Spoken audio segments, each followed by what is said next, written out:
안녕하세요, 지미랩의 스페셜장입니다. 오늘은 많은 분들이 궁금해하실 만한 내용을 하나 가지고 왔습니다. 스크립트를 정리해보니까 조금 내용이 긴데 많은 분들이 궁금해하실 것 같아요.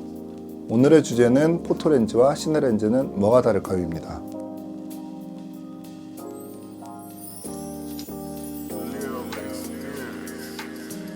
포토렌즈와 시네렌즈는 생긴 것도 꽤나 다르고 가격도 꽤나 차이가 납니다. 일반적으로 시네렌즈가 훨씬 비싼데 많은 분들이 포토렌즈도 엄청 좋은 렌즈들이 많은데 무엇이 다르길래 시네렌즈는 이렇게 비싼 거냐 하고 궁금해하시는 분들이 굉장히 많으신 것 같더라고요. 제가 검색을 해봐도 이걸 설명해준 컨텐츠가 특히 국내에는 별로 없어서 제가 정리해서 한번 알려드려 보도록 하겠습니다.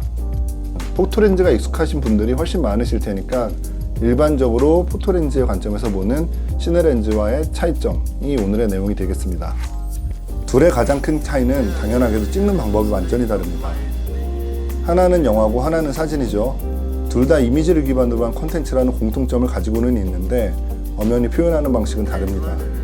사진의 경우는 정지된 하나의 이미지에 메시지를 담는 것이고 영화의 경우는 연속된 이미지의 흐름에 따라 메시지를 담게 됩니다. 시간의 흐름이 멈춰 있느냐 흐르고 있느냐의 차이인데 이것은 사실 작업 방식 대부분에서는 엄청난 차이를 가져옵니다. 근래 들어서 사진용 카메라들이 훌륭한 성능의 동영상 기능까지 탑재하기 시작했다지만 엄연히 사진용 카메라와 시네마 카메라는 조작 방법에서부터 설계까지 아주 많은 부분에서 큰 차이를 가지고 있습니다. 그것은 렌즈에서도 마찬가지입니다. 포토렌즈를 기준으로 생각했을 때는 깨끗한 하나의 이미지만을 생각하면 되지만 시네렌즈에서는 시간의 흐름에 따른 연속된 이미지의 처리를 생각해야 됩니다. 먼저 외관을 살펴보면 일단 시네렌즈는 엄청 큽니다. 시네렌즈가 포토렌즈에 비해서 큰 이유는 여러 가지가 있는데 가장 큰 첫 번째 이유는 시네렌즈는 같은 제조사들끼리의 같은 시리즈 렌즈들끼리는 동일한 사이즈의 외관을 가지고 있는 경우가 많습니다.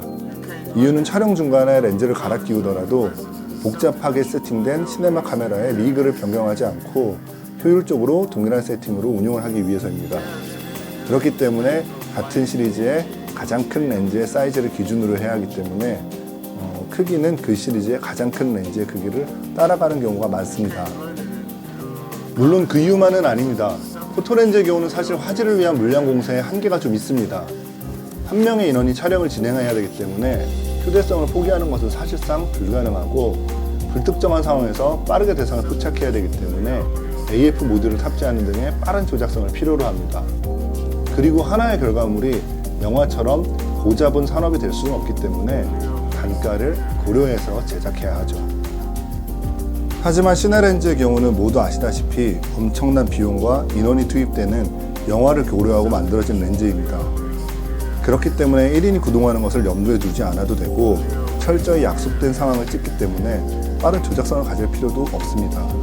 그렇기 때문에 크기와 무게, 가격, 그리고 AF 모듈의 크기를 고려하지 않아도 되고 렌즈에 아낌없는 물량 공세가 가능해서 커지고 무거워지고 비싸진 것입니다. 참고로 제가 지금 보여드리고 있는 이 시네렌즈는 자이스의 컴팩트 프라임이란 시리즈인데 자이스의 시네렌즈군들 가운데서도 가장 작고 가장 저렴한 시네렌즈입니다. Why so serious? 자이스는 시네마 카메라 업체인 아리와 협력 관계를 가지고 시네렌즈들을 생산해내고 있습니다. 그리고 두 회사는 영화 촬영 장비 산업에서 가장 큰 영향력을 발휘하고 있습니다. 이 렌즈의 윗급인 울트라 프라임이라든가 마스터 프라임 이런 렌즈들은 여러모로 제가 이렇게 두고서 말할 수 있는 성격의 렌즈들은 아닙니다. 아무튼 그럼 앞서 말씀드린 내용들을 토대로 시네렌즈가 포토렌즈들에 비해서 어떤 부분들이 세부적으로 다른지 계속 살펴보도록 하겠습니다. 시네렌즈는 AF를 위한 어떤 장치도 필요로 하지 않습니다. 시네렌즈를 보면 포커스링에 톱니바퀴들이 달려있는데 이것은 초점을 조절할 수 있는 팔로우 포커스라는 장치를 장착하기 위해서입니다. 시네렌즈들은 AF 기능을 탑재하지 않은 대신에 정해진 동선에서 피사체를 따라가며 초점을 맞출 수 있는 팔로우 포커스를 쓰게 됩니다. 팔로우 포커스는 아예 카메라를 들지 않은 다른 인원이 조절하는 경우가 많고 카메라를 들고 있는 사람은 구도만 맞추면 되기 때문에 팔로우 포커스를 맡은 사람은 초점만 맞추면 됩니다. 대신 세밀하게 조절될 수 있도록 구간들이 정밀하고 일정하게 나눠져 있고 포커스링의 회전 반경이 거의 360도에 이를 정도로 아주 넓습니다. 포토렌즈들이 MF 렌즈라 하더라도 빠른 조작을 위해서 포커스링의 회전 반경이 짧은 것과 이것은 다른 점이라고 할 수 있겠습니다. 그리고 여기 보면 조리개링에도 톱니가 있죠. 조리개 조작법도 시네렌즈와 포토렌즈는 조금 다릅니다. 우선 시네렌즈의 경우는 빛 갈라짐을 고려하지 않고 있고 부드러운 보케 형태를 위해서 원형 조리개를 사용합니다. 그리고 촬영 중에 강량이 바뀌는 것을 조리개로 자연스럽게 조절하기 위해서 시네렌즈는 무단으로 조절되는 조리개를 사용합니다. 그리고 조리개에도 팔로우 포커스가 장착되는 만큼 초점의 한 명, 조리개에 한 명씩 붙어서 촬영을 진행하기도 합니다.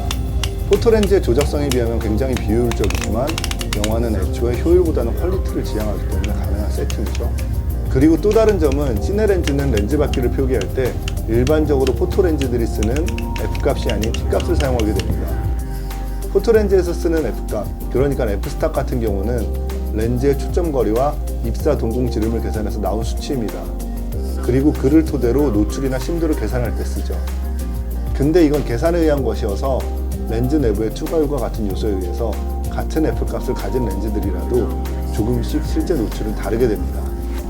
근데 시네렌즈가 쓰는 T값, 그러니까 트랜스미션 스탑 같은 경우에는 실제로 측정한 빛의 투과율입니다. 시네렌즈가 T값을 쓰는 이유는 촬영 중간에 렌즈를 바꾸더라도 아니면 카메라를 한 번에 여러 대를 사용하더라도 T값만 같다면 동일한 밝기로 촬영이 가능할 수 있도록 한 것입니다. 사진에서는 한 장의 이미지마다 조리개와 셔터 스피드 등이 달라도 크게 문제가 될 것이 없습니다. 하지만 영화의 경우에는 노출이 제각각으로 촬영될 경우에 영상 전반의 퀄리티와 나중에 편집에서 작업의 능률을 굉장히 떨어뜨릴 수 있기 때문에 T값을 사용합니다. 그리고 그 T값은 계산으로 얻는 것이 아니라 정밀한 측정 기기로 실제로 측정해서 얻기 때문에 당연하게도 단가 상승의 요인 가운데 하나가 되게 됩니다. 이외에도 시네렌즈는 매트박스와 사각 필터의 사용을 고려해서 원형 필터를 장착할 수 있는 홈이 없다던가 하는 여러 외관적인 차이도 있습니다. 화질에 관한 이야기는 렌즈마다 각각 다르고 주관적인 관점에서 판단할 문제이니 제가 따로 언급하지는 않겠습니다.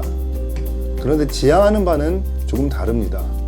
포토렌즈의 경우는 선이 이루고 있는 샤프니스를 굉장히 중요하게 여기고 성능의 주안점으로 삼는 경우가 많습니다. 거기에 반해서 시네렌즈는 면의 질감과 입체감을 중요하게 여깁니다. 이건 사진과 영화 둘의 감상 방식에 따른 차이입니다.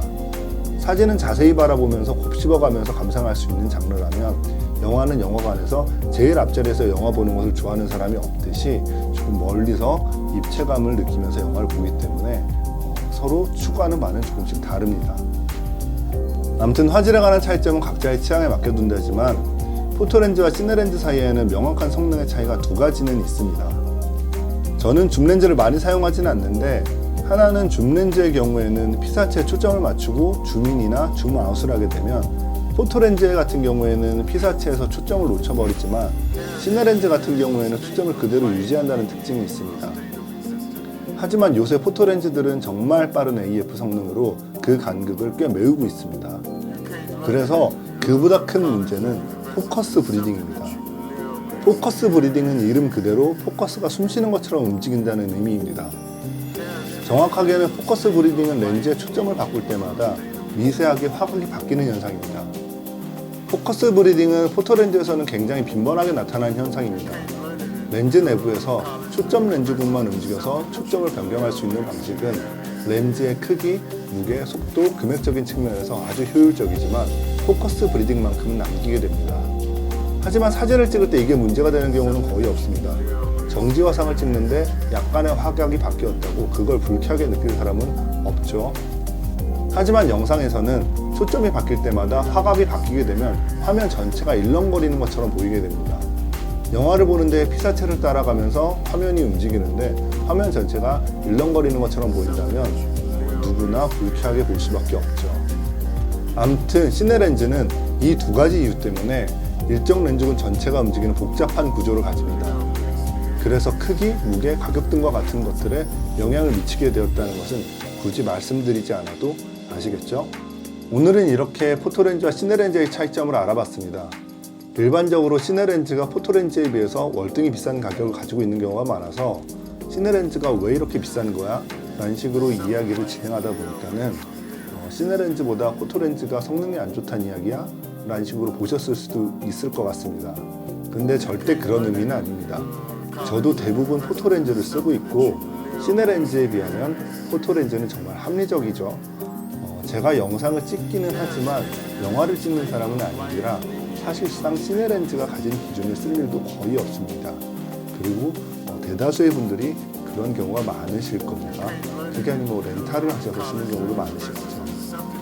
그래서 근래는 포토렌즈들도 몇몇 부분을 영상에서 효율적으로 사용할 수 있도록 설계된 경우가 많습니다. 소니 같은 경우들은 원형 조리개를 쓰거나 무단으로 조리개를 조절할 수 있게 했고요. 삼양 같은 경우는 포토렌즈의 조리개 링을 아예 톱니로 만든다든가, 자이스의 경우는 팔로우 포커스를 장착하기 쉽게 만들고 시네렌즈처럼 많은 회전 반경을 가지거나 무단으로 조리개를 조절할 수 있도록 설계를 하기도 했죠. 그렇게 해서 영화에서처럼 엄격한 기준은 필요 없지만 사진과 영상에서 모두 효율적으로 사용할 수 있도록 VDSLR 렌즈라는 새로운 장르도 생겼더라고요. 그런 것들을 꼼꼼히 살펴보시고 자신의 작업 스타일에 맞춰서 렌즈를 선택하시면 될 것 같습니다. 아무튼 포토렌즈와 시네렌즈가 이런 차이점을 가지고 있구나 정도는 아시고 선택하길 바라면서 오늘 영상을 만들어 봤습니다. 그래도 뭐가 다른지는 알아야지 자신에게 정말 필요한 것이 무엇인지는 알 수 있을 테니까요. 도움이 되셨길 바랍니다. 지미랩의 스페셜장이었습니다.